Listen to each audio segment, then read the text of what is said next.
Namaku Nadia. Aku bukan wanita yang sempurna, tapi aku selalu berusaha menjadi istri yang baik untuk suamiku, Rayhan, dan teman yang setia untuk sahabatku, Lina. Kami bertiga sudah saling mengenal sejak kuliah. Lina adalah teman sekamarku di asrama, sementara Rayhan adalah kakak tingkat yang kemudian jadi cinta pertamaku. Lina dan aku seperti siang dan malam. Dia cantik, populer, punya gaya, dan selalu dikelilingi banyak pria. Aku, sederhana, pendiam, dan lebih suka duduk di perpustakaan daripada hangout di kafe mahal seperti Lina. Tapi entah kenapa, kami cocok. Mungkin karena aku selalu mau mendengarkan curhatnya dan dia suka punya teman yang tak menghakimi. Saat orang-orang menjauhinya karena sikapnya yang terlalu terbuka, aku tetap di sisinya. Setelah kuliah, hidup kami mulai berpisah arah. Aku menikah dengan Rayhan, yang waktu itu baru lulus dari sekolah kedinasan. Kami hidup pas-pasan, tapi bahagia. Rayhan lembut, penyayang, dan selalu berusaha membuatku tersenyum meski gaji pas-pasan. Kami tinggal di rumah kontrakan kecil di pinggiran kota, tapi aku tidak pernah mengeluh. Lina, seperti biasa, terus mengejar laki-laki kaya. Salah satunya adalah Alvino, pria tajir yang punya perusahaan properti. Mereka pacaran hampir 5 tahun, tapi tidak pernah sampai ke pernikahan. Alvino katanya terlalu sibuk, terlalu dingin, dan tidak terlalu ekspresif. Lina sering mengeluh padaku soal itu. Nat, aku capek sama Alvino. Dia nggak pernah serius. Duitnya banyak, iya. Tapi masa ia pacaran 5 tahun masih gini-gini aja? Aku pengin yang nyata, pengin rumah, pengin status, keluh Lina saat kami ngopi di teras rumahku. Aku hanya tersenyum. Kalau dia nggak bikin kamu bahagia, kenapa masih dipertahankan? Karena aku udah investasi terlalu banyak. Waktu, tenaga, harga diri. Aku rela nurunin standar demi dia. Tapi dia masih aja ragu buat nikahin aku. Aku mendengarkan dengan sabar. Begitulah Lina, selalu mencari validasi. Kadang aku ingin menasihatinya, tapi aku tahu dia nggak suka dikritik. Jadi aku diam saja. Seiring waktu, aku mulai merasa ada yang berubah. Lina makin sering datang ke rumahku, bahkan saat aku tidak mengundangnya. Awalnya aku senang, karena kupikir dia sedang butuh teman. Tapi lama-lama aku merasa aneh. Dia datang justru saat aku sedang tidak ada di rumah, dan seringkali aku dapat cerita dari tetangga kalau dia berlama-lama di rumahku hanya berdua dengan Rayhan. Aku sempat menegur Rayhan dengan nada bercanda. Sering ngobrol apa sih sama Lina sampai berjam-jam. Dia hanya tertawa. Ah, kamu cemburu ya? Dia cuma curhat soal Alvino. Aku mengangguk, mencoba menyingkirkan rasa tidak nyaman. Tapi ada perasaan yang terus menggangguku. Naluri seorang istri, mungkin. Beberapa minggu kemudian, Rayhan mulai berubah. Dia lebih sering pulang malam, alasannya lembur. Tapi saat kutanya, dia tak bisa menjelaskan apa yang dikerjakan. Dia juga jadi gampang marah, bahkan untuk hal sepele. Lampu dapur kenapa nggak diganti dari kemarin-kemarin, Nat? Kalau kamu nggak bisa urus rumah, ya bilang. Aku terdiam. Biasanya Rayhan yang paling sabar. Tapi kini dia seperti orang lain. Sementara itu, Lina makin dekat. Dia bahkan beberapa kali menginap di rumahku dengan alasan takut pulang malam sendirian. Aku mencoba mengusir prasangka, mencoba tetap berpikir positif. Namun pada malam itu, segalanya berubah. Malam itu, aku tertidur lebih awal karena kelelahan. Rayhan belum pulang. Aku terbangun tengah malam karena suara notifikasi dari ponsel Rayhan yang tertinggal di meja makan. Aku tidak berniat membukanya, tapi layar menyala dengan pesan masuk. Aku kangen kamu, Ray. Jangan lama-lama pulangnya. Aku pengin peluk. Hatiku berdegup kencang. Itu dari Lina. Aku mengambil ponsel itu dengan tangan gemetar. Ku ketik password Rayhan, yang aku tahu karena kami tidak pernah menyembunyikan apapun, atau setidaknya dulu begitu. Begitu berhasil membuka, aku langsung mencari percakapan dengan Lina. Dan di sana semuanya runtuh. Pesan-pesan mesra. Panggilan sayang.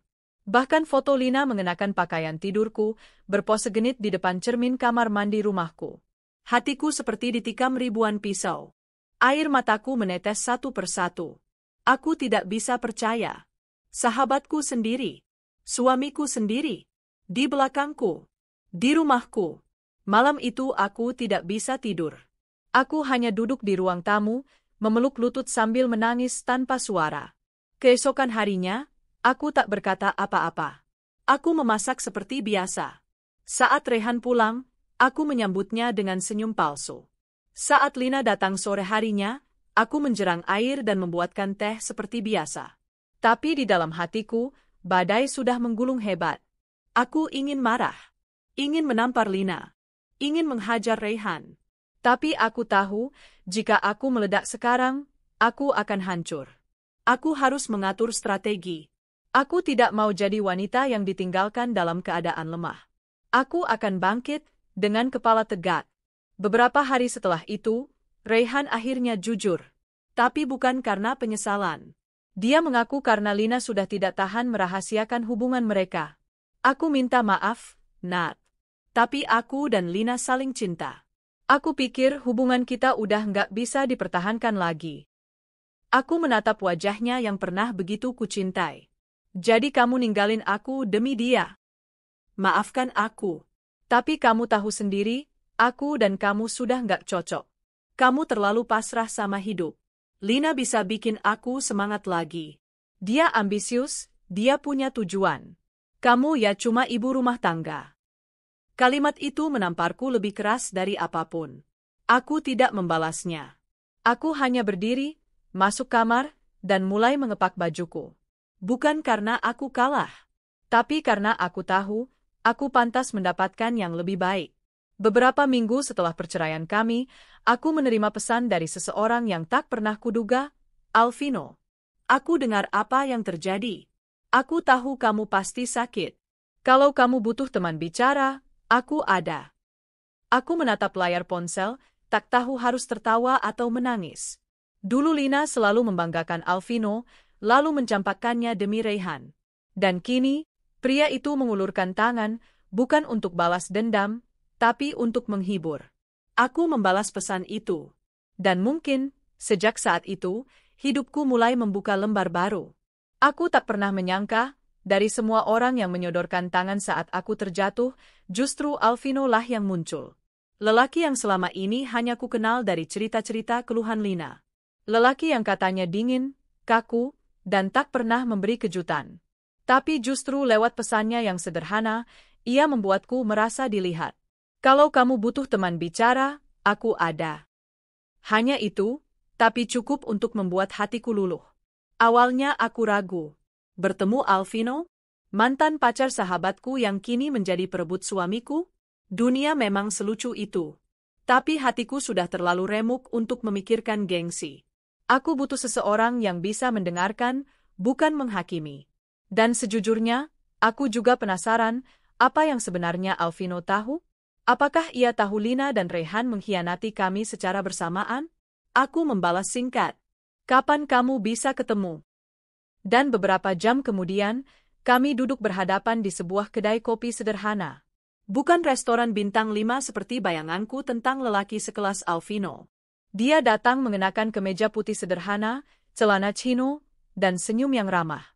Bukan senyum dingin seperti yang selalu diceritakan Lina. Terima kasih sudah mau ketemu, katanya sambil menyerahkan secangkir coklat panas. Aku mengangguk. Aku juga butuh bicara. Jujur, aku nggak tahu harus mulai dari mana. Alvino tersenyum kecil, lalu berkata, mungkin dari bagian paling sakit. Dan aku pun menceritakan semuanya. Dari awal Lina sering main ke rumah, dari Rehan yang berubah, dari pesan-pesan yang kutemukan, sampai akhirnya Rehan sendiri yang mengaku dan meninggalkanku begitu saja. Sepanjang aku bercerita, Alvino tak menyela. Dia hanya mendengarkan. Sorot matanya penuh empati, tapi tidak mengasihani. Dan ketika aku selesai, dia hanya menghela napas panjang. Sama, katanya lirih. Aku juga tahu tentang mereka. Sudah cukup lama sebenarnya. Aku menoleh cepat. Kamu tahu? Tapi kenapa kamu diam saja? Awalnya aku pikir Lina cuma lagi main-main. Aku udah biasa dia selingkuh secara emosional, chat mesra sama orang lain, flirting sana-sini. Tapi aku nggak pernah nyangka dia akan sejauh itu. Apalagi dengan Raihan, suamimu. Aku menelan ludah. Luka yang kurasakan ternyata juga dirasakan Alvino, hanya saja dia menyimpannya lebih dalam. Kamu nggak marah? Tanyaku pelan. Dia menggeleng. Marah? Tentu. Tapi lebih dari itu, aku kecewa. Aku sudah invest banyak hal di hubungan kami. Tapi akhirnya, dia tetap pilih jalan yang paling menyakitkan. Aku mengangguk pelan. Dalam sekejap, aku merasa tidak sendirian lagi. Hari itu kami mengobrol selama hampir 3 jam. Rasanya mudah bicara dengan Alvino. Ia tidak menghakimi, tidak bertanya-tanya kenapa aku bisa dibodohi seperti itu. Dia hanya hadir, dan itu cukup menyembuhkan. Beberapa minggu setelah pertemuan pertama itu, aku dan Alvino semakin sering berkomunikasi. Kami tidak pernah membahas Lina atau Raihan lagi.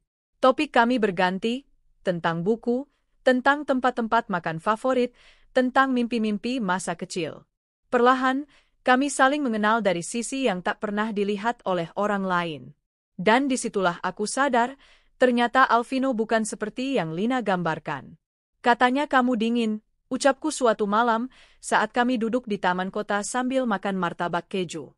Alvino tertawa pelan. Katanya kamu terlalu pasrah dengan hidup. Tapi kamu tetap bisa bangkit setelah dikhianati suami dan sahabat sendiri. Aku tertawa, sedikit getir. Mungkin kami berdua terlalu dipandang dari sisi yang salah. Dia menoleh padaku. Atau memang Lina dan Raihan gak pernah benar-benar mengenal siapa kita. Ucapan itu menghentak. Mungkin benar. Selama ini aku terlalu sibuk membahagiakan Raihan, sampai aku lupa melihat apakah dia pernah benar-benar ingin aku bahagia. Sementara Lina, dia hanya melihat Alvino sebagai mesin uang, bukan sebagai manusia. Hingga suatu hari, aku mendengar kabar yang cukup mengejutkan, Lina dan Raihan bertunangan. Kabar itu menyebar lewat status media sosial Lina, yang dengan bangga memamerkan cincin besar di jari manisnya. Akhirnya, pilihanku tepat, tulisnya dengan caption menyindir. Aku menatap layar ponselku dengan perasaan campur aduk. Aku tidak menangis. Tidak juga marah. Yang aku rasakan hanyalah kosong. Seolah semua air mata dan amarahku telah habis. Aku hanya merasa kasihan. Untuk Lina. Untuk Raihan. Untuk diri mereka yang menyangka pengkhianatan adalah tiket menuju kebahagiaan. Aku tak menanggapi. Tapi yang tak kusangka, beberapa hari kemudian, Lina datang ke rumahku. Izin masuk, ya, ucapnya seolah tak pernah terjadi apa-apa. Wajahnya bersinar, pakaian mewah, dan aroma parfum menyengat. Ada perlu apa? Tanyaku, berdiri di ambang pintu. Dia tersenyum. Aku cuma mau bilang makasih. Karena kamu udah ngelepasin Raihan. Aku menatapnya tanpa ekspresi. Sekarang aku lebih bahagia, Nat. Aku tahu kamu sakit hati. Tapi kamu harus ikhlas. Kita nggak bisa milih cinta datang ke siapa. Aku tertawa pelan. Oh, jadi sekarang kamu bicara soal cinta. Lina tersenyum sinis. Nggak semua orang bisa move on secepat aku. Tapi kamu juga harus cari hidup baru. Katanya sih kamu dekat sama Alvino sekarang. Aku menatapnya tajam. Kenapa? Takut. Dia sedikit tersentak. Tapi buru-buru tertawa. Aku sih nggak takut.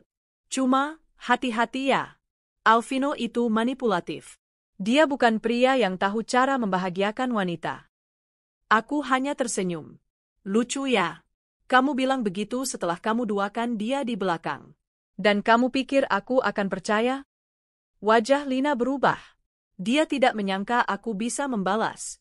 Mungkin dia pikir aku akan tetap jadi Nadia yang pendiam dan sabar. Tapi aku bukan perempuan yang sama. Aku cuma ngingetin, katanya dingin. Terima kasih. Tapi mulai sekarang, kamu tidak perlu repot-repot mengingatkan. Karena hidupku sudah jauh lebih tenang tanpamu. Aku menutup pintu perlahan. Tapi cukup kuat untuk menegaskan, hubungan kami telah berakhir. Malam itu, aku mengirim pesan ke Alvino. Kamu sibuk malam ini? Tak butuh waktu lama, ia menjawab. Untuk kamu, tidak. Beberapa saat kemudian, Kami bertemu di rooftop sebuah gedung milik salah satu properti milik perusahaannya. Alvino menyuguhkan makan malam yang sederhana, tapi hangat. Lina datang ke rumah, kataku, sambil memotong potongan ayam panggang di hadapanku. Alvino mengangkat alis. Ngapain? Ngomong soal kamu. Katanya kamu nggak bisa bahagiakan perempuan.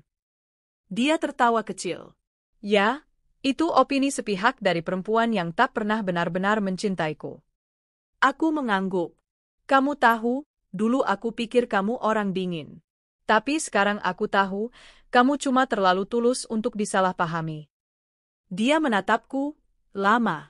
Dan kamu, terlalu baik untuk disia-siakan. Aku bersyukur bisa kenal kamu, Nat. Aku terdiam.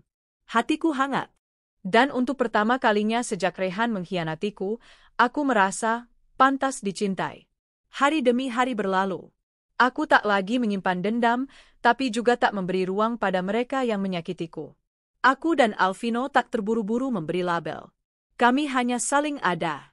Tapi semua orang bisa melihat, ada cinta yang sedang tumbuh perlahan, tanpa drama, tanpa dusta. Sementara itu, kabar demi kabar mulai terdengar. Bisik-bisik tentang pertengkaran Lina dan Rehan. Tentang Rehan yang mulai kehilangan pekerjaannya karena skandal. Tentang Lina yang kecewa karena Rehan tak sekaya yang dia kira. Dan aku hanya tersenyum dari jauh. Aku berdiri di depan cermin, menatap pantulan wajahku. Sudah lama aku tidak melihat diriku sendiri dengan saksama. Mata ini dulu sembab karena terlalu sering menangis.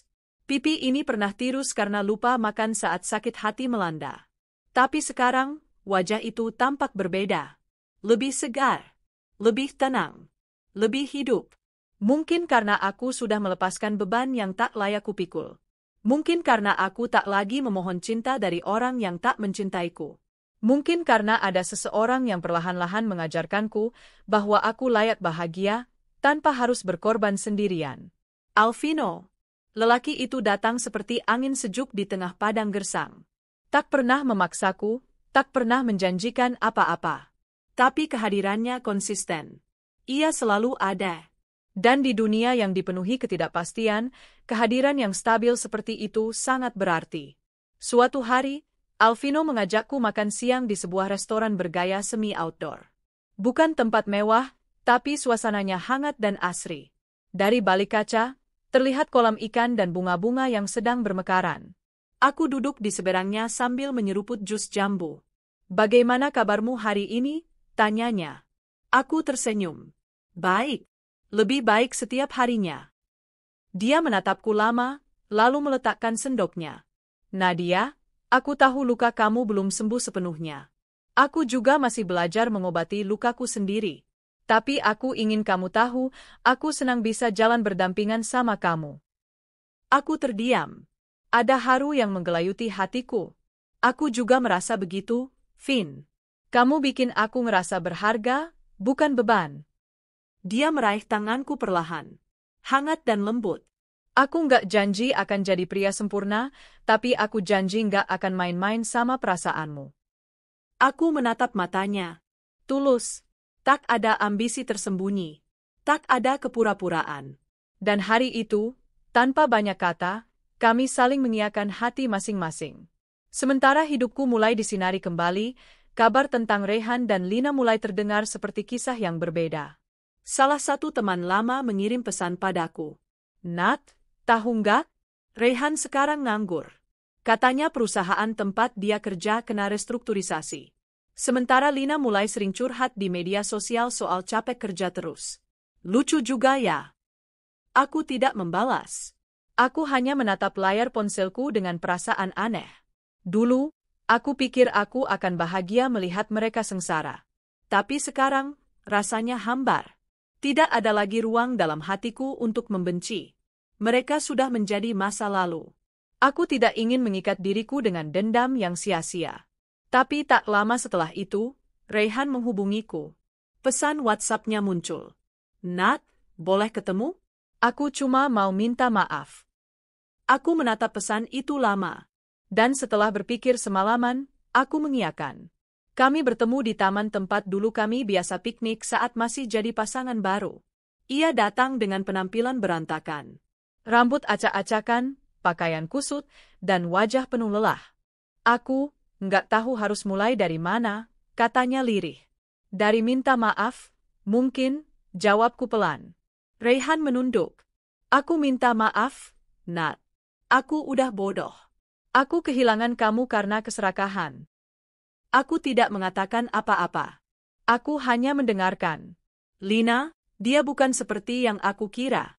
Dia sibuk, egois, dan gak pernah berhenti menuntut. Sementara kamu dulu selalu sabar, selalu ngertiin aku. Aku menarik napas dalam-dalam. Lalu kenapa kamu pilih dia? Aku tergoda. Aku pikir dia lebih menjanjikan. Tapi ternyata, aku salah besar. Aku tersenyum kecil. Sayangnya, penyesalanmu datang setelah semuanya terlambat. Dia memandangku dengan mata berkaca-kaca. Apa nggak ada sedikit pun kemungkinan aku kembali sama kamu? Aku menggeleng. Bukan karena aku dendam, Raihan. Tapi karena aku sudah bahagia tanpamu. Pertemuan itu membuatku lega. Seolah beban yang selama ini mengendap di dada akhirnya luruh. Aku pulang ke rumah dengan hati ringan. Saat aku membuka pintu rumah, aku melihat Alvino sedang duduk di teras sambil menunggu. Dia tersenyum saat melihatku. Kamu ketemu Raihan, ya? Aku mengangguk. Aku cuma butuh penutupan. Dia mengangguk mengerti. Aku ngerti. Dan aku di sini bukan buat ngatur hidupmu. Aku cuma ingin kamu tenang. Aku duduk di sebelahnya. Kamu tahu?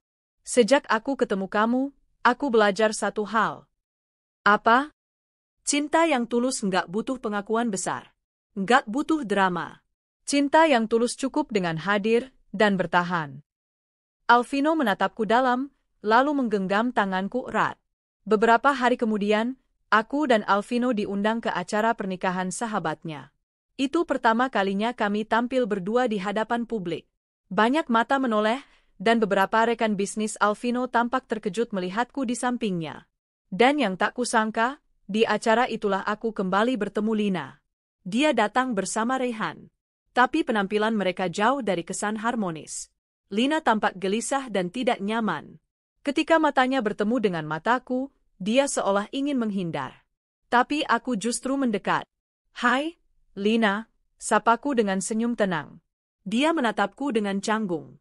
Hai, Nat. Alvino berdiri di sampingku, merangkul pundakku ringan. Senang lihat kalian hadir, ucapnya datar tapi sopan. Lina terdiam. Raihan memaksakan senyum. Nadia, kamu kelihatan bahagia. Aku memang bahagia, jawabku sambil menatap mata mereka berdua. Kami tidak bicara lama. Tapi dari sorot mata mereka, aku tahu, mereka tidak bahagia seperti yang selama ini mereka pamerkan. Sementara aku menemukan ketenangan yang bahkan tidak pernah kubayangkan sebelumnya. Malam harinya, aku dan Alvino berjalan di taman belakang venue pernikahan itu. Lampu-lampu gantung berkelap-kelip, dan udara malam terasa sejuk. Kamu tahu, kataku pelan. Aku nggak marah lihat mereka tadi. Aku bahkan kasihan. Karena mereka terperangkap di keputusan yang mereka kira membahagiakan, jawab Alvino. Aku mengangguk. Dan kita justru menemukan kebahagiaan dalam luka yang sama. Dia menatapku lama. Nat, aku tahu kita belum lama dekat. Tapi aku merasa, aku ingin membangun masa depan sama kamu. Hatiku berdegup kencang. Kalau kamu siap, tentu saja. Aku tersenyum. Aku siap. Dan untuk pertama kalinya, aku merasa benar-benar utuh. Sudah 3 bulan sejak aku benar-benar melepaskan Raihan dan menutup lembar masa lalu bersamanya. Hubunganku dengan Alvino kini semakin dekat dan stabil. Kami belum mengumumkan apapun ke publik, tapi lingkungan sekitarku mulai menyadari kehadiran Alvino yang makin sering menemaniku. Tak sedikit yang terkejut, termasuk beberapa teman lama yang dulu menganggapku hanya wanita sederhana yang hanya cocok hidup bersahaja. Salah satunya Maya, teman kuliah yang dulu sangat dekat dengan Lina. Serius, Nat? Kamu pacaran sama Alvino? Yang CEO properti itu, katanya waktu kami bertemu di kafe. Aku tersenyum, mengangkat bahu. Kalau kamu menyebutnya pacaran, ya, Mungkin. Maya menatapku seolah tak percaya. Wow, nasibmu berubah drastis. Dulu kamu dicampakkan suami dan sahabat sendiri, sekarang malah gandeng mantan pacar sahabatmu yang tajir. Karma Israel, ya? Aku tertawa ringan. Aku nggak anggap ini karma. Aku anggap ini hadiah dari semesta karena aku nggak balas jahat dengan cara yang jahat. Maya menatapku lama, lalu mengangguk kagum. Kamu keren, Nat. Dulu aku pikir kamu terlalu polos buat dunia ini. Tapi ternyata, diam-diam kamu kuat. Aku hanya menjawab dengan senyum kecil. Dalam hatiku, aku tahu, aku memang tidak membalas Lina dan Rehan secara langsung. Tapi kadang, pembalasan paling menyakitkan justru datang dari kebahagiaan kita sendiri. Hari itu, Alvino menjemputku dengan mobilnya yang sederhana, berbeda dari citra CEO pada umumnya. Kami tidak pernah tampil mencolok, dan justru itu yang membuatku nyaman. Tapi kali ini, dia bilang dia ingin mengajakku ke sebuah acara penting. Kamu yakin aku harus ikut? Tanyaku sambil merapikan kerudung di cermin mobil. Alvino mengangguk. Ini pesta ulang tahun perusahaan. Semua orang penting hadir. Aku ingin mereka tahu siapa yang selama ini menemaniku bangkit. Aku menatapnya, ragu. Tapi aku, bukan siapa-siapa di dunia bisnismu. Bagi mereka, mungkin iya. Tapi bagiku, kamu adalah seseorang yang jauh lebih berarti dari itu. Kalimat itu cukup untuk membuatku berani melangkah. Pesta perusahaan Alvino digelar di ballroom hotel mewah yang sering hanya kulihat dari luar. Lampu kristal bergemerlapan, para tamu berdatangan dengan gaun dan setelan jas mahal. Aku berjalan di samping Alvino, menggandeng lengannya dengan gugup. Dan seperti yang sudah kuduga, perhatian langsung tertuju padaku. Beberapa kolega Alvino menyapaku sopan, ada pula yang menatapku heran seolah bertanya, siapa wanita ini? Tapi Alvino selalu memperkenalkanku dengan tegas dan percaya diri. Ini Nadia, seseorang yang sangat penting bagiku. Tak butuh waktu lama hingga kabar itu menyebar. Aku tahu, cepat atau lambat, kabar ini akan sampai ke telinga Lina. Tapi yang tak kuduga, malam itu juga aku bertemu langsung dengannya. Aku sedang berbincang dengan salah satu rekan Alvino saat suara khas itu terdengar di belakangku. Nadia? Aku menoleh, dan benar saja, Lina, berdiri dengan gaun merah menyala, make-up tebal, dan senyum kaku. Di sampingnya, Rehan. Wajahnya tampak lelah dan sedikit kikuk saat melihatku. Aku tersenyum tenang. Hai, Lina. Wah, kamu sekarang masuk ke lingkaran orang kaya, ya? Katanya dengan nada sinis. Aku tidak menjawab ejekannya. Alvino yang baru kembali dari arah bar langsung menghampiriku dan merangkul pundakku. Kamu udah ketemu Lina? Tanyanya datar. Lina tersenyum palsu. Tentu. Aku bahkan masih susah percaya, kalian ini sekarang, pasangan. Alvino mengangguk, lalu dengan lembut berkata, iya. Dan aku bersyukur Nadia hadir dalam hidupku. Dia lebih jujur, lebih sederhana, dan gak pernah memanfaatkan siapapun. Sorot mata Lina seketika berubah. Senyum palsunya lenyap, digantikan kilat kesal. Rehan yang berdiri di sampingnya hanya bisa menunduk. Aku menatap mereka bergantian, lalu berkata pelan, kalian mungkin mengira aku akan hancur. Tapi justru dari kehancuran itu, aku menemukan seseorang yang menghargai aku, tanpa aku harus mengemis cinta. Lina menggigit bibir bawahnya, menahan emosi. Aku pamit dulu. Selamat malam, ucapku sambil menggandeng tangan Alvino dan melangkah menjauh. Tapi sebelum benar-benar pergi, aku menoleh sekali lagi. Oh ya, Lina, kataku. Kamu bilang dulu Alvino terlalu dingin dan membosankan, ya?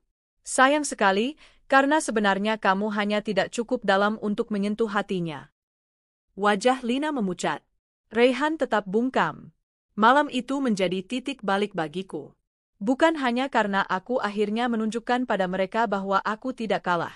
Tapi karena aku menyadari satu hal besar, aku tidak butuh validasi dari mereka. Aku tidak perlu membuktikan apapun. Tapi hidup memang lucu. Saat kita sudah tenang, dunia kadang sengaja menguji dengan cerita lama. Beberapa hari setelah pesta itu, Lina menghubungiku. Bukan untuk minta maaf, melainkan untuk curhat. Nat, Aku butuh ngobrol. Tentang apa? Tentang Raihan. Aku sempat ragu. Tapi rasa penasaran membuatku menyetujui pertemuan itu. Kami bertemu di kafe kecil dekat taman kota. Tempat yang jauh dari gemerlap pesta dan topeng sosial. Lina datang tanpa make-up, wajahnya tampak lelah dan matanya sembab. Kamu kenapa? Tanyaku pelan. Dia menghela napas panjang. Raihan berubah. Dia makin kasar. Kerjaannya nggak jelas. Kami sering bertengkar. Aku capek. Aku menatapnya diam. Aku pikir dulu aku bakal bahagia. Tapi ternyata, aku salah. Aku menarik napas. Kamu salah bukan karena pilihannya, tapi karena caranya. Kamu menyakiti banyak orang hanya demi memenuhi keinginanmu. Lina terdiam. Kamu tidak hanya merebut suami orang. Kamu juga mengkhianati temanmu sendiri. Dan sekarang kamu datang ke teman itu untuk minta pengertian. Matanya mulai berkaca-kaca. Aku nyesel, Nat. Tapi aku juga bingung harus gimana. Aku menatapnya, kali ini dengan iba. Tapi iba bukan berarti harus mengulurkan tangan. Lina, aku memaafkanmu. Tapi aku tidak bisa menjadi tempatmu bergantung lagi. Luka ini terlalu dalam. Dan kamu harus belajar bertanggung jawab atas keputusanmu. Dia menunduk, air mata menetes diam-diam. Tapi aku tidak tinggal. Aku berdiri dan melangkah pergi, tanpa menoleh lagi. Malam harinya, aku dan Alvino duduk di balkon rumahku. Angin malam bertiup lembut, menyapu helaian rambutku yang terurai. Aku ketemu Lina tadi, kataku pelan. Alvino menoleh. Kamu nggak apa-apa? Aku mengangguk. Aku cuma merasa dia belum sadar sepenuhnya bahwa hidup bukan soal mendapatkan yang dia mau, tapi soal menghargai apa yang dimiliki. Alvino menggenggam tanganku. Dan kamu selalu tahu caranya untuk jadi kuat. Aku menyandarkan kepala di pundaknya. Finn, kalau suatu hari aku jatuh lagi, janji ya kamu nggak akan pergi. Kalau suatu hari kamu jatuh, aku akan duduk di sampingmu sampai kamu kuat berdiri lagi, jawabnya pelan. Dan malam itu, aku tahu. Dari luka yang menyakitkan, aku telah melangkah menuju cinta yang dewasa. Bukan cinta yang penuh janji palsu, tapi cinta yang hadir, dalam diam, dalam setia, dan dalam tindakan nyata. Hari-hari setelah pertemuan itu terasa sedikit berbeda. Aku kira setelah berani menghadapi Lina dan Raihan, semua akan kembali tenang. Tapi ternyata tidak semudah itu. Ada sisa-sisa luka yang kembali terbuka setelah melihat wajah mereka, terutama Raihan. Bukan karena aku masih mencintainya. Bukan. Tapi karena dulu aku mencintainya sedalam-dalamnya. Dan tak mudah melupakan rasa yang begitu pernah besar, walaupun telah disakiti. Suatu malam, aku membuka album foto lama. Foto pernikahan, foto saat kami liburan pertama kali, bahkan foto selfie sederhana saat masak bersama. Wajah Raihan di sana tersenyum bahagia, dan aku di sampingnya tertawa lepas. Aku menangis. Bukan karena ingin kembali, tapi karena menyadari aku pernah benar-benar berjuang demi seseorang yang akhirnya menjadikanku pilihan terakhir. Di tengah kesedihan yang diam-diam itu, Alvino menelepon. Nadia, kamu belum tidur? Suaranya lembut, seolah tahu aku sedang butuh ditenangkan. Belum. Aku lagi buka album lama. Hening beberapa detik. Lalu ia bertanya pelan, foto kamu sama Raihan? Aku tak menjawab, hanya mendesah pelan. Itu cukup menjadi konfirmasi baginya. Aku ngerti, Nat. Kamu butuh waktu. Aku nggak pernah minta kamu lupakan semua itu dalam semalam. Tapi aku ingin kamu tahu, setiap kali kamu kembali terjatuh ke kenangan itu, aku ada buat kamu. Aku menutup album foto itu pelan dan tersenyum meski air mata masih menetes. Terima kasih, Finn. Aku beruntung bisa kenal kamu. Beberapa hari kemudian, sebuah kabar mengejutkan datang dari Maya, temanku yang dulu kuliah bareng aku dan Lina. Nat, kamu nggak akan percaya. Raihan dituntut investor karena manipulasi laporan keuangan. Aku terdiam di depan layar ponsel. Dan yang lebih gila lagi, Lina katanya sudah pisah rumah. Mereka lagi krisis besar. Aku tidak tahu harus tertawa atau merasa kasihan. Aku menghubungi Alvino dan menceritakan semuanya. Aku tahu ini bukan urusanku lagi, kataku. Tapi, rasanya aneh melihat orang yang dulu menghancurkan hidupku sekarang berada di ambang kehancuran. Wajar kamu merasa seperti itu, balas Alvino. Kamu manusia. Tapi apa kamu tahu yang paling menunjukkan bahwa kamu sudah sembuh? Apa? Kamu nggak merasa ingin membalas mereka. Kamu hanya heran, tanpa dendam. Aku diam beberapa saat. Mungkin, iya. Aku hanya merasa ini semua sudah di luar zona emosiku sekarang. Beberapa hari kemudian, Lina datang lagi. Kali ini dia tidak janjian. Dia tiba-tiba muncul di depan rumahku, wajahnya sayu, tanpa make up, dan bajunya lusuh. Aku nggak tahu harus kemana, Nat. Raihan digugat, aku dikejar utang, orang tuaku menyalahkanku. Aku bahkan nggak tahu besok makan apa. Aku mempersilakannya masuk, memberinya minum, tapi tidak menawarkan simpati yang sama seperti dulu. Aku minta maaf datang kayak gini. Tapi kamu satu-satunya orang yang masih bisa aku temui. Semua teman menjauhiku. Aku mengangguk pelan. Mungkin ini saat kamu tahu rasanya dijauhi. Dia menunduk. Aku nggak ingin kamu menderita, Lin. Tapi hidup selalu punya cara sendiri buat mengajarkan pelajaran. Dan kadang, pelajarannya pahit. Lina menangis. Tapi tidak seperti dulu, tangisannya kini tak lagi menggugah simpati yang sama. Aku hanya duduk diam, mendengarkannya meluapkan semua keluh kesah, tanpa mencoba menenangkannya. Setelah dia cukup tenang, aku berkata, kamu butuh waktu. Dan kamu harus melewatinya sendiri. Aku bisa bantu sekali ini. Tapi bukan berarti kamu bisa kembali mengandalkan aku. Dia mengangguk lemah. Aku ngerti. Aku udah terlalu banyak salah. Aku memberinya uang secukupnya untuk bertahan seminggu. Bukan karena dia temanku, tapi karena aku manusia. Beberapa bulan berlalu. Kabarnya, Raihan diputuskan bersalah dan mendapat hukuman percobaan. Perusahaannya kolaps, rumah tangganya dengan Lina resmi berakhir. Sementara aku dan Alvino justru semakin solid.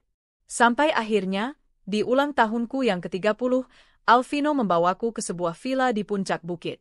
Tempatnya tenang, dikelilingi taman bunga dan suara gemericik air dari sungai kecil di sampingnya. Aku pengen kamu bahagia, katanya malam itu. Nggak cuma karena kamu layak bahagia. Tapi karena aku ingin bahagiaku juga kamu rasakan. Aku menatapnya, mataku berkaca-kaca. Lalu dia mengeluarkan kotak kecil dari saku jaketnya. Saat membukanya, aku melihat cincin berlian sederhana namun elegan. Menikahlah denganku, Nat. Bukan karena masa lalumu, bukan karena luka yang kita bagi, tapi karena masa depan yang ingin kita bangun. Aku tak bisa berkata apa-apa. Air mataku mengalir tanpa suara. Dan dengan suara parau karena menahan haru, aku menjawab, ya, Alvino. Aku mau. Kabar pertunanganku menyebar cepat.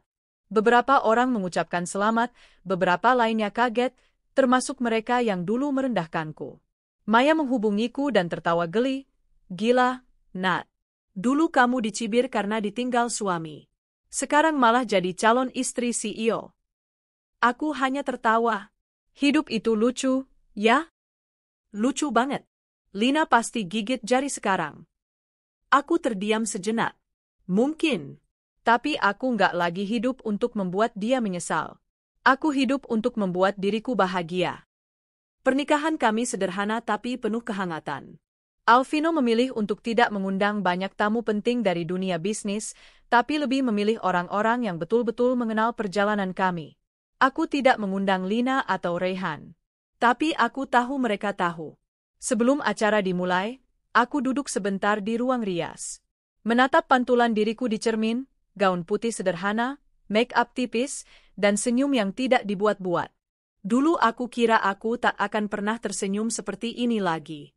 Dulu aku kira dunia sudah menghancurkanku sepenuhnya. Tapi hari ini aku tahu, aku bukan wanita yang hancur. Aku adalah wanita yang bangkit. Dan dari luka paling dalam, aku menemukan cinta yang tak perlu banyak kata, tak perlu banyak janji, cukup hadir, cukup nyata. Sudah hampir setahun sejak aku resmi menjadi istri dari Alvino, pria yang dulu hanya aku kenal sebagai kekasih sahabatku. Tapi kini, dialah tempat pulangku yang sesungguhnya, bukan karena dia kaya, bukan karena statusnya sebagai CEO ternama, tapi karena dia mencintaiku dengan tulus, dengan cara yang tak pernah aku rasakan sebelumnya. Kami menjalani pernikahan dengan sederhana tapi penuh kebahagiaan. Tak ada drama, tak ada luka baru, tak ada rahasia yang menyesakkan dada. Hidupku perlahan tenang, jauh dari bayang-bayang masa lalu, hingga suatu hari, kabar baru datang seperti badai kecil yang mencoba menggoyahkan damai itu. Pagi itu aku sedang menyiapkan sarapan saat Maya menghubungiku lagi. Kali ini nadanya serius. "Nat, kamu nggak akan percaya. Lina sekarang kerja jadi SPG di sebuah toko kosmetik murah di pinggir kota. Rayhan, dia kabarnya kerja serabutan, bantuin paman angkat barang di gudang. Mereka benar-benar jatuh miskin." Aku terdiam. Bukan karena terkejut, tapi karena rasanya aneh. Waktu seperti memutar balik keadaan. Katanya, Lina sempat sakit dan gak ada uang buat berobat. Dia tinggal di rumah petakan kecil, kos-kosan kelas bawah. Semua temannya pergi. Dia bahkan sempat minta kerjaan ke teman lamanya, tapi ditolak mentah-mentah. "Kenapa kamu cerita ini ke aku, Mei?" tanyaku akhirnya. "Karena aku tahu, suatu saat kamu pasti akan dihadapkan lagi sama mereka." Entah kenapa, mereka seperti bayangan masa lalu yang susah benar hilang dari hidup kamu. Aku menarik napas panjang, mencoba mencerna informasi itu dengan hati yang dewasa. Dulu, mungkin aku akan merasa puas. Mungkin aku akan tertawa atau merasa mereka pantas menerimanya. Tapi sekarang, tidak lagi. Beberapa hari kemudian, dugaanku terbukti. Lina datang lagi. Kali ini lebih parah dari sebelumnya.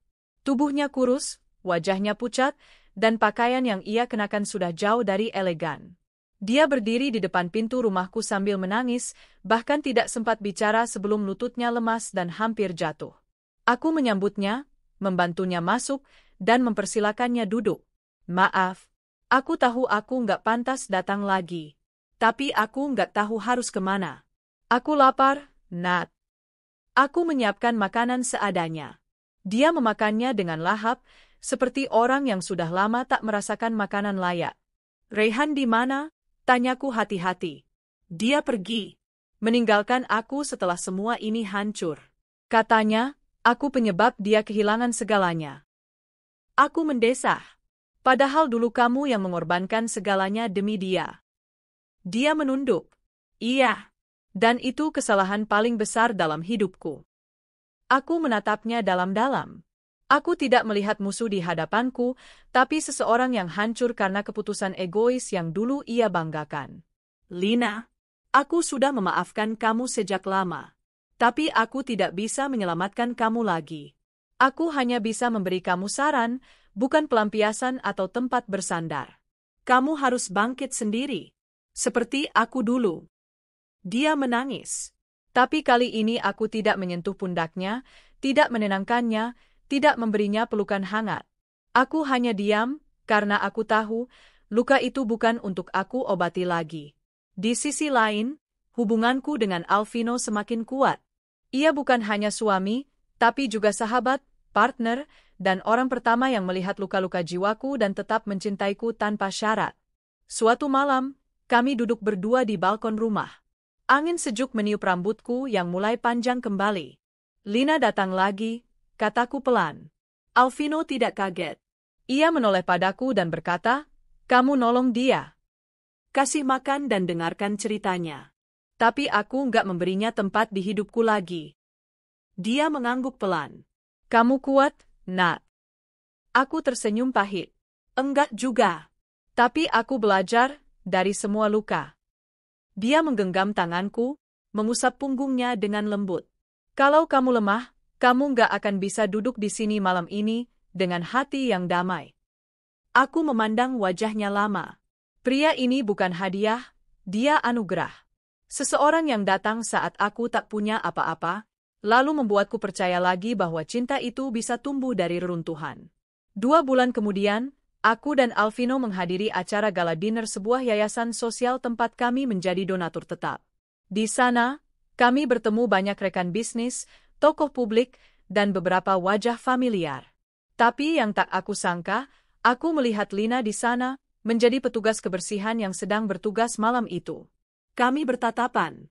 Dia terlihat kaget, bahkan mematung beberapa saat sebelum buru-buru menunduk dan berjalan cepat menjauh. Alvino menyadari kehadirannya dan menggenggam tanganku lebih erat. Kamu nggak harus bicara kalau nggak siap. Aku menatapnya dan menggeleng. Aku sudah selesai dengan masa lalu. Sekarang aku cuma ingin terus berjalan ke depan. Beberapa minggu setelah itu, aku memutuskan untuk membuka yayasan kecil yang fokus memberi pelatihan kerja bagi perempuan korban kekerasan rumah tangga dan wanita yang ditinggal pasangan. Alvino mendukung penuh. Ini cara yang hebat buat menyebarkan apa yang sudah kamu lewati, Nat, katanya saat kami menyusun proposal awal. Yayasan itu kuberi nama, Dari Luka Menjadi Kuat. Tempat untuk mereka yang pernah disakiti, ditinggalkan, dijatuhkan, untuk kembali berdiri. Dan suatu hari, dari puluhan peserta pelatihan yang mendaftar, aku melihat satu nama yang membuatku tercekat. Lina Rahmawati. Aku terdiam beberapa detik menatap data itu. Lalu, aku tersenyum pelan. Bukan karena dendam, tapi karena aku benar-benar sudah sembuh. Beberapa hari kemudian, saat pelatihan dimulai, Lina datang. Dengan pakaian sederhana dan wajah yang lebih tenang. Dia duduk di barisan belakang. Matanya tak lagi penuh ego, tak lagi menyimpan kebencian. Hanya penyesalan dan rasa ingin memperbaiki. Di akhir sesi pelatihan hari itu, aku berdiri di depan peserta dan berbicara. Kita semua di ruangan ini punya masa lalu. Ada yang sakit, ada yang perih, ada yang penuh luka. Tapi kita ada di sini bukan untuk menghapus masa lalu, melainkan untuk menata masa depan. Mataku menatap sekilas ke arah Lina. Dia menunduk, menggigit bibirnya pelan. Saya pernah menjadi perempuan yang dikhianati, dipermalukan, bahkan direndahkan. Tapi saya berdiri di sini hari ini karena saya memilih untuk tidak tinggal dalam luka. Ruangan hening. Semua mata tertuju padaku. Saya tidak lebih baik dari kalian. Saya hanya satu dari banyak wanita yang memilih untuk tidak kalah oleh keadaan. Dan saya ingin kalian juga merasakan kekuatan itu, karena kalian semua layak untuk hidup lebih baik. Saat sesi selesai, aku melihat Lina berdiri pelan dan berjalan ke arahku. Untuk pertama kalinya, dia berdiri di hadapanku bukan sebagai pesaing atau pengkhianat, tapi sebagai manusia yang ingin ditebuskan. Terima kasih sudah menerima aku di sini, Nadia. Aku nggak minta apa-apa. Aku hanya ingin belajar berdiri lagi. Aku menatap matanya, lalu mengangguk pelan. Selamat datang. Semoga kamu bisa menemukan versi terbaik dari dirimu sendiri. Aku pulang malam itu dan menemukan Alvino duduk di sofa sambil membaca laporan keuangan yayasan. Bagaimana harimu, Bu Ketua? Godanya. Aku duduk di sampingnya, bersandar di bahunya. Penuh kejutan. Tapi, aku bahagia. Akhirnya semua yang dulu terasa sia-sia, sekarang terasa berarti. Dia mencium keningku lembut. Kamu memang luar biasa. Aku tersenyum, menatap langit malam di luar jendela. Bintang-bintang bersinar cerah, seperti menggambarkan harapan yang tak pernah padam. Dan di dalam hatiku, aku tahu, aku telah menang. Bukan karena aku mendapatkan cinta baru, bukan karena aku lebih sukses dari orang-orang yang menyakitiku.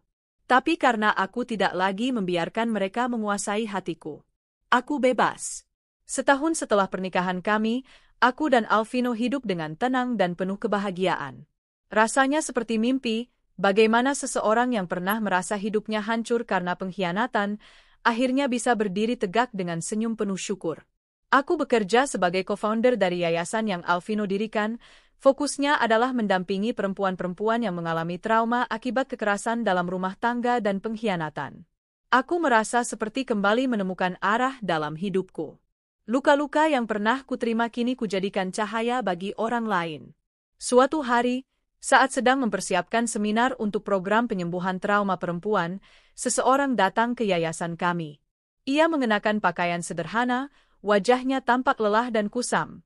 Aku mengenal wajah itu, tak mungkin kulupa. Lina. Dia menunduk, mungkin malu, mungkin takut. Aku menatapnya, mencoba meredam perasaan yang langsung membuncah di dalam dada, campuran antara masa lalu dan segala luka yang melekat padanya. Kamu? Tanyaku pelan. Dia mengangguk. Nadia, aku tahu kamu mungkin nggak mau lihat aku.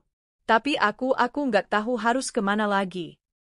Aku mengajak Lina duduk di ruang kecil di dekat taman belakang. Tempat itu memang biasa kami gunakan untuk konseling pribadi. Aku sekarang bekerja di warung makan, Nat. Nggak tetap. Tidur pun kadang di mes karyawan, kadang di musola.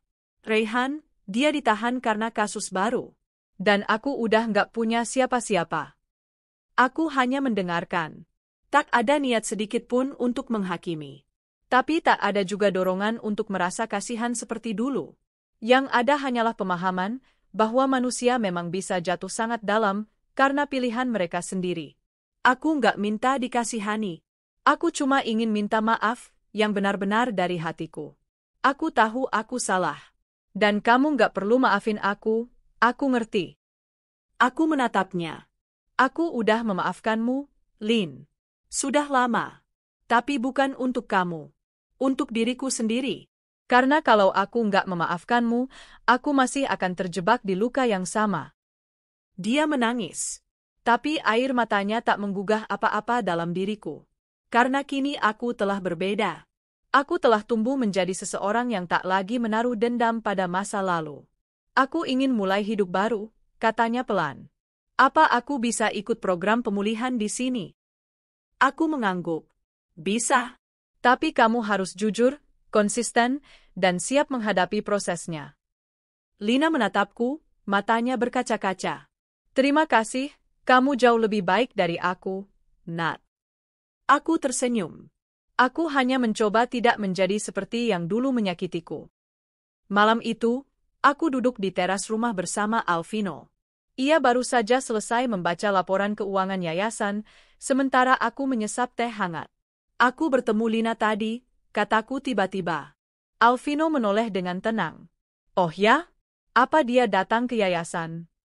Aku mengangguk. Dia ingin ikut program penyembuhan trauma. Alvino tak berkata apa-apa, hanya mengangguk pelan.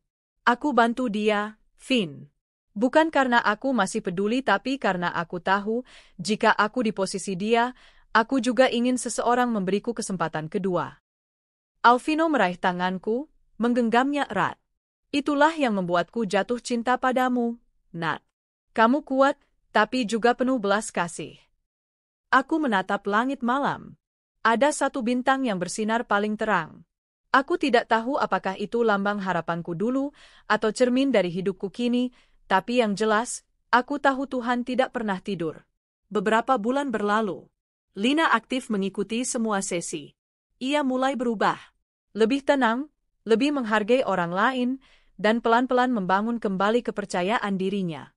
Suatu hari ia menulis surat dan menitipkannya padaku setelah sesi konseling. Nadia, dulu aku begitu buta oleh cinta dan iri hati. Aku pikir merebut Raihan darimu akan membuatku merasa lebih dari kamu.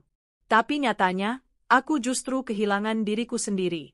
Aku tak pernah benar-benar mencintai Raihan. Aku hanya ingin membuktikan bahwa aku bisa memiliki sesuatu yang kamu miliki.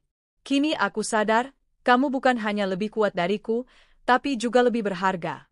Aku berharap suatu hari aku bisa seperti kamu, bukan dalam harta, bukan dalam cinta, tapi dalam ketulusan memaafkan dan memberi harapan baru pada orang lain. Terima kasih karena kamu tidak menendangku saat aku jatuh. Lina. Aku membaca surat itu berkali-kali. Dan untuk pertama kalinya, aku menangis bukan karena sakit, tapi karena bahagia. Bahagia bahwa aku tidak membalas luka dengan luka. Bahwa aku memilih untuk tidak menjadi orang yang sama dengan mereka yang dulu menyakitiku. Setahun kemudian, Lina bekerja sebagai staf administrasi di yayasan. Ia dipercaya menangani database klien dan kadang ikut mengelola acara. Hidupnya memang belum sepenuhnya membaik, tapi ada arah baru yang ia tempuh. Sementara aku, hidup dalam cinta dan damai bersama Alvino. Kami punya seorang bayi laki-laki yang kami beri nama Ryan, artinya, pintu surga. Alvino bilang, Anak kami adalah pintu dari masa lalu yang tertutup rapat dan masa depan yang terbuka lebar. Kami tak ingin hidup kami mewah, tapi kami ingin hidup kami penuh makna.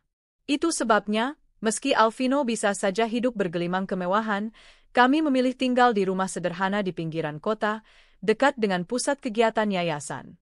Sore itu, aku berdiri di depan ruang seminar, memandangi para peserta yang sedang berdiskusi. Beberapa wajah tampak seperti dulu aku, penuh luka, kehilangan arah, dan merasa tak lagi berharga. Tapi aku tahu, dari luka-luka itulah lahir kekuatan. Karena aku pernah menjadi mereka. Dan kini aku ada di sini, bukan sebagai pahlawan, bukan sebagai orang hebat, tapi sebagai saksi bahwa siapapun bisa bangkit dari titik paling gelap, asal tidak menyerah. Saat matahari mulai tenggelam di balik pepohonan, aku menggendong Ryan ke teras. Ia tertidur dengan senyum kecil di bibirnya. Aku menatap ke arah barat, tempat langit mulai berwarna jingga keemasan. Hidup memang tak selalu adil. Tapi di balik ketidakadilan itu, selalu ada tangan Tuhan yang diam-diam bekerja, mengatur jalan agar kita sampai ke tempat yang seharusnya. Aku pernah ditinggalkan. Aku pernah diremehkan. Aku pernah dikhianati. Tapi hari ini, aku berdiri dengan kepala tegak. Aku tidak perlu membuat mereka yang menyakitiku menderita. Karena kemenangan terbesar bukanlah saat kita membalas dendam, tapi saat kita bisa hidup bahagia, bahkan tanpa harus menyakiti siapapun kembali. Dan itulah akhir dari ceritaku, yang dulunya penuh air mata, kini menjadi lembaran baru penuh cinta dan harapan.